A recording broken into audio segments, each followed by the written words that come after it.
Good morning to all of you. Welcome to math fry. आज के इस video में हम आप लोगों को नाव नदी चैप्टर का टाइप 3 और टाइप 4 दोनों ही टाइप के क्वेश्चन को सॉल्व कराएंगे और दोनों ही टाइप के क्वेश्चन को सॉल्व करने का सबसे आसान तरीका बताऊंगा। तो चलिए शुरू करते हैं अपना पहला क्वेश्चन।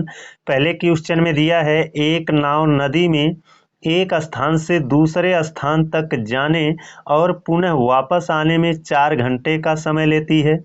यदि नदी का वेग 2 किलोमीटर प्रति घंटा तथा स्थिर जल में नाव की चाल ये 4 किलोमीटर प्रति घंटा हो तो दोनों स्थानों के बीच की दूरी बताओ।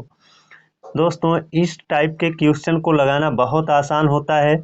आप हमेशा जानते रहिए कि नाव की स्पीड को क्या मानना है, यक्स मानना है, और धारा है ना, जो पानी फ्लो कर रहा है उसकी स्पीड को क्या मानना है, वाई। और जब दोनों ही एक दिशा में बहेंगे तो दोनों की स्पीड जुड़ जाएगी, हो जाएगा यक्स प्लस वाई, और इसी यक्स प्लस वाई को क्या कहेंगे, डी कहेंगे, है ना। डाउन स्ट्रीम यानी धारा के अनुकूल, धारा के अनुकूल।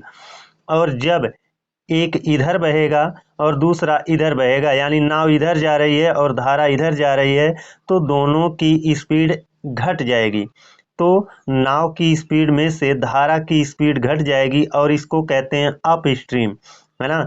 इतने को अप स्ट्रीम कहते हैं, यानी धारा के प्रतिकूल, और धारा के प्रतिकूल का मतलब होता है यू, है ना। ये चीज़ें आप जानते रहोगे तो बड़े ही आसानी से बहुत ही संक्षेप में क्वेश्चन को लगा पाओगे।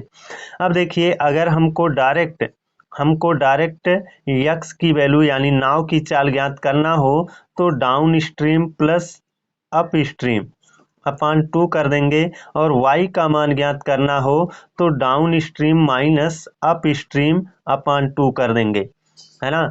तो यक्स का मान और वाई का मान, दोनों का मान ज्ञात करना बहुत आसान है अगर आपको डाउन स्ट्रीम और अप स्ट्रीम मालूम हो। डाउन स्ट्रीम माने दोनों एक ही दिशा में जाएंगे, अप स्ट्रीम माने एक इस दिशा में जाएगा तो दूसरा इसके विपरीत में जाएगा। तो चलिए देखते हैं इस क्वेश्चन का सॉल्यूशन क्या है, बहुत ही आसानी से लगेगा। यहाँ पर कहा है एक नाव नदी में एक स्थान से दूसरे स्थान तक जाने और पुनः वापस आने में 4 घंटे का समय लेती है। यानी जाएगी इस बिंदु से इस बिंदु तक जाएगी और जा करके पुनः वापस आएगी, तो टोटल टाइम कितना लग जाएगा, 4 घंटे का लगेगा, 4 घंटे का टाइम लग जाएगा। अब कह रहा है यदि नदी का वेग, हमने बताया ना नदी का वेग है, तो नदी का वेग मतलब धारा का वेग, उसी को हम क्या मानेंगे, y। तो y का मान दे रखा है कितना, 2, तथा स्थिर जल में नाव की चाल 4 है। नाव की चाल को यक्स मानना है तो यक्स की वैल्यू कितना है, 4 है ना। हो तो दोनों स्थानों के बीच की दूरी बताओ। दोनों स्थानों के बीच की दूरी बताना है। दोस्तों, आपको मालूम है कि यक्स और वाई जुड़ेंगे तो क्या कहलाएगा, डी कहलाएगा, और यक्स और वाई घटेंगे तो क्या कहलाएगा, यू कहलाएगा। हमने यहाँ बताया ना, यक्स और वाई जुड़ेगा तो डी कहलाएगा, यक्स से वाई घटेगा तो क्या कहलाएगा, यू। अब देखिए डाउन स्ट्रीम क्या है, आप जान रहे हो कि डी का मतलब होता है यक्स और वाई का जोड़ देना। तो यक्स और वाई को जोड़ देंगे तो 4 2 6 हो जाएगा। और अप स्ट्रीम का मतलब होता है, अप स्ट्रीम यानी यू का मतलब होता है यक्स से वाई को घटा देना। तो यक्स का मान है 4, वाई का मान है 2, इनको घटा देंगे तो हो जाएगा 2। ये क्या है, स्पीड है। ये क्या है, स्पीड है। जब दोनों एक ही दिशा में जा रही हैं तो 6 की स्पीड है, और जब इधर नाव जा रही है और इधर धारा जा रही है यानी दोनों विपरीत में है, तब स्पीड कितनी है, 2 की है। अब देखते हैं इसका टाइम क्या होगा। टाइम देखेंगे तो देखिए जस्ट अपोजिट हो जाएगा, जस्ट अपोजिट हो जाएगा, क्योंकि जाना जितना दूर है वापस आना भी उतना ही दूरी है, यानी दूरी फिक्स है। तो आप जानते हो चाल बराबर होता है दूरी बटे समय, दूरी बटे समय, और दूरी क्या है, फिक्स है। तो इसको हटाएंगे तो ये 1 बटा समय हो जाता है। तो चाल और समय एक दूसरे का विपरीत होता है। तो यहाँ 6 है तो 6 यहाँ चला जाएगा, और 2 यहाँ है तो 2 यहाँ आ जाएगा। अब टाइम का अनुपात निकाल लेते हैं, क्योंकि यहाँ पर जाने और वापस आने में कुल 4 घंटा लगा है ना। तो इनको हम निकालते हैं, 2 एक अन्नम 2, 2 3 6, 2 3 6। अब देखिए 1 यूनिट का समय जाने में और 3 यूनिट का समय वापस आने में लगेगा। तो 1 यूनिट जाने में, 3 यूनिट वापस आने में, तो कुल कितना यूनिट समय लगेगा?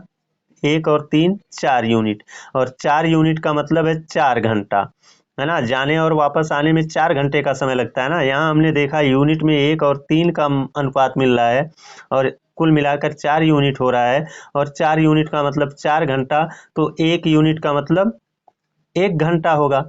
1 यूनिट का मतलब क्या हो जाएगा?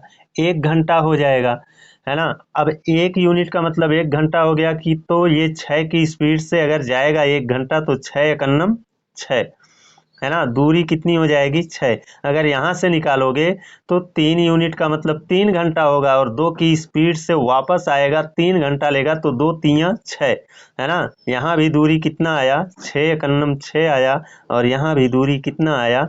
2 3 6 आया। तो दोनों ही तरीके से आप निकाल सकते हो, आसान है। मैंने समझाने में इतना सारा प्रोसेस ले लिया है, अदरवाइज इनको सॉल्व करना हो तो बहुत ही आसानी से, बहुत ही संक्षेप में लगेंगे। चलिए देखते हैं हम अपना दूसरा क्वेश्चन। ये देखिए दूसरा क्वेश्चन है। इसमें कहा है एक व्यक्ति शांत जल में 10 किलोमीटर प्रति घंटा की चाल से नाव चलाता है, जबकि नदी का जल प्रवाह 2 किलोमीटर प्रति घंटा है। वह जल प्रवाह के अनुकूल 24 किलोमीटर जाने तथा 26 किलोमीटर प्रतिकूल वापस आने में कितना समय लेगा? अब देखिए दोस्तों, यहाँ पर जाना है कितना? 24, और जब जाएगा तब नदी की चाल और धारा की चाल, नाव की चाल और धारा की चाल दोनों जुड़ जाएगी, और जुड़ेगी तो एक की 10 है और दूसरे की 2 है, तो 10 2 12, 12 से भाग हो जाएगा। ये हो गया दूरी, और बटे क्या? चाल, तो आ जाएगा एक समय, आ जाएगा क्या? समय, यानी जाने में लगा समय। अब देखिए यहाँ पर 16 किलोमीटर प्रतिकूल, तो 16 किलोमीटर है, और प्रतिकूल, प्रतिकूल का मतलब एक जाएगा इधर, दूसरा आएगा इधर, तो घट जाएगा स्पीड। तो ये 10 है और ये 2 है, 10 से 2 गया तो बचेगा 8। अब ये आने में लगा समय हो गया, ये जाने में लगा समय और ये आने में लगा समय, दोनों जोड़ देंगे तो कुल कितना समय लगा ये आ जाएगा। और यहाँ पर इसने कहा है ना कि 24 किलोमीटर जाने में और 16 किलोमीटर प्रतिकूल आने में कितना समय लगेगा, यानी दोनों समय जोड़ करके बताना है। तो 12 दूना 24 और 8 दूना 16, जाने में 2 घंटा और वापस आने में भी कितना? 2 घंटा लगेगा। तो 2 2 4 घंटा टोटल लगेगा। दोस्तों लगाना आसान है, लेकिन चीज़ें जो कॉन्सेप्ट है वो अगर आपको आता रहेगा तब लगाना आसान है, अदरवाइज इन्हीं क्वेश्चन को आप बहुत लंबा लगाओगे। पहले क्वेश्चन को मैंने जो सॉल्व किया, ज़्यादा सारा प्रोसेस बता दिया, है ना, वो आपके लिए लाभदायक है। वहाँ पर चीज़ों को आप अच्छे से समझ लो तो क्वेश्चन लगाना तो 10 से 12 सेकंड का काम है। जैसे इसको लगाया गया वैसे उसको भी लगाया जा सकता है। चलिए देखते हैं अपना चौथा टाइप। ये देखिए चौथा टाइप है। इसका पहला क्वेश्चन कह रहा है एक तैराक नदी की धारा के अनुकूल एक स्थान से दूसरे स्थान तक जाने में जितना समय लेता है उसका दुगुना समय वापस आने में लगाता है। यदि धारा की गति 2 किलोमीटर प्रति घंटा है तो स्थिर जल में तैराक की चाल बताओ। अब यहाँ पर देखिए धारा के अनुकूल यानी दोनों ही एक ही दिशा में जा रहे हैं, तो जाहिर सी बात है चाल जुड़ जाएगी, हो जाएगा x प्लस वाई। और धारा के प्रतिकूल एक इधर आ रहा है एक इधर आ रहा है, तो यहाँ पर चाल घट जाएगी x माइनस वाई। और यहाँ पर जब चाल ज़्यादा रहेगी तो जल्दी पहुँचेगा यानी कम समय लगेगा। तो यहाँ बताया है ना, अनुकूल एक स्थान से दूसरे स्थान तक जाने में जितना समय लेता है उसका दुगुना समय वापस आने में लगाता है। देखिए जाने में जितना समय लेगा ना, वापस आने में दुगुना समय लगाएगा। अगर जाने में 1 घंटा लगा रहा है तो वापस आने में कितना घंटा लगाएगा? 2 घंटा लगाएगा। कितना घंटा? 2 घंटा। अब यहाँ पर देखिए आपको दिया है यदि धारा की गति 2 किलोमीटर प्रति घंटा है, धारा मतलब वाई, धारा मतलब वाई, वाई का मान 2 किलोमीटर प्रति घंटा बताया है, तो वाई यहाँ पर है तो इसको 2 किलोमीटर प्रति घंटा बना देते हैं, है ना, इसको 2 बना लेते हैं। तो अब देखिए इस स्पीड से जाएगा तो इतना घंटा लगेगा और इस वाले स्पीड से जाएगा तो इतना घंटा लगेगा। आप गुणा कर लीजिए, एक का x प्लस 2 में गुणा करेंगे तो x प्लस 2 ही होगा, और 2 से जब इसमें गुणा करेंगे तो कितना हो जाएगा 2x और माइनस 2 दूना 4, ये हो जाएगा। अब देखिए ये -4 को उधर भेज देंगे तो +4 हो जाएगा, और x को इधर ले आते आएंगे तो -x हो जाएगा, है ना।